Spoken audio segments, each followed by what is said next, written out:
থাকে ওধারে।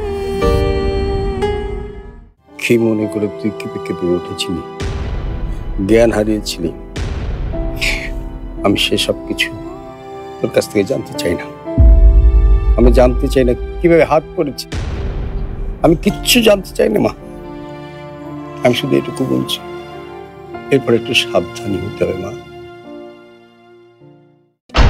পাথর কি করবেন না সেটা আমার জানার দরকার নেই, কিন্তু আমার কণ্ঠ ফিরিয়ে দিতে হবে, ঠিক 2 দিনের মধ্যেই ফিরিয়ে দিতে হবে। এই খবরদার, একদম না, আঙ্গুল তুলে কথা বলবি না। কি ভেবেছিস তুই আমাকে? হ্যাঁ, কি ভেবেছিস? অনেকদিন তোকে নিজ হাতে খাইয়ে দিই না, ভাবলাম আজকে খাইয়ে দিব। আরে মা তো শুধু শাসনের জন্য না, আদরের জন্য, ভালোবাসার জন্য। তোকে অনেক কষ্ট দিয়েছি না? কে কে ওখানে? ওখানে কে? আমি।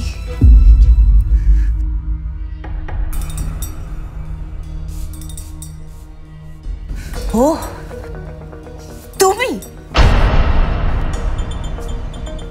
তোমার শখ তাহলে এখনো মেটেনি? গতকাল এত কিছু ঘটে গেল, তারপরও তুমি এখানে দাঁড়িয়ে আছো?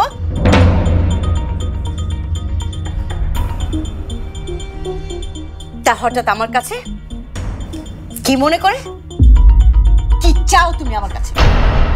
কি চাও বলো?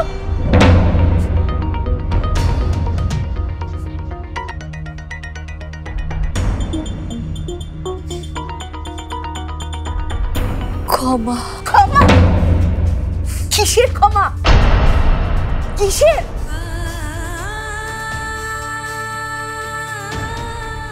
আমি আপনাদের জীবন ধ্বংস করে দিয়েছি। আমার জন্য আপনাদের এমন এক অবস্থার মধ্যে জীবনযাপন করতে হচ্ছে। চুপ, একদম চুপ। তোমার কাছ থেকে জীবনের কচকচানি আমি শুনতে চাই না, একদম শুনতে চাই না। সেদিন যদি আমার ছেলে তোমার পেছন পেছন ঘুরতে না যেত, তাহলে আমরা সবাই ঠিকই হেসে খেলে জীবন পার করতে পারতাম। তোমার জন্য আজ আমরা সবাই মানুষের স্বাদ, আহ্লাদ, ভালোবাসা সবকিছু থেকে বঞ্চিত। না মানুষ হয়ে বেঁচে আছি আমরা, না মরে আছি। আমাদের জীবন সম্পর্কে তুমি কি জানো?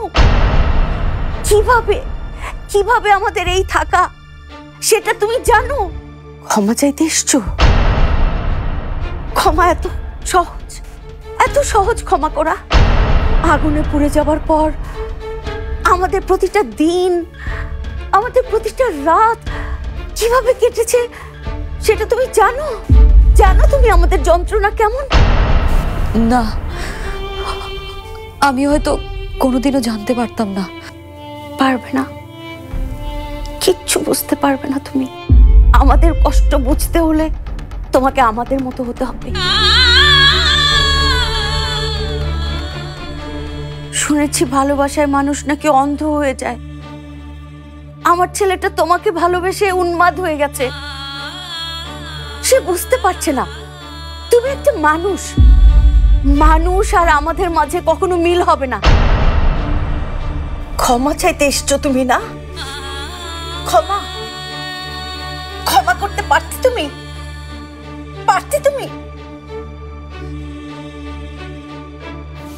না, পারতাম না। আমি পারতাম না। তাহলে যাও, আমাদের জীবন থেকে একেবারে চলে যাও। তোমাকে ক্ষমা করার মতো মহৎ বা উদার কোনোটাই হতে পারবো না আমি। যদি তুমি সত্যি ক্ষমা চাইতে এসে থাকো, যদি তোমার সত্যিই মনে হয় আমাদের জীবনটা ভীষণ কষ্টের, যদি তুমি সত্যিই তোমার পাপের প্রায়শ্চিত্ত করতে চাও, তাহলে আমি তোমাকে বলছি, তুমি আমাদের মতো হয়ে যাও। যদি তুমি আমাদের মতো হতে পারো, শুধুমাত্র তখনই করব তোমাকে ক্ষমা। কেবলমাত্র তখনই হবে তোমার পাপের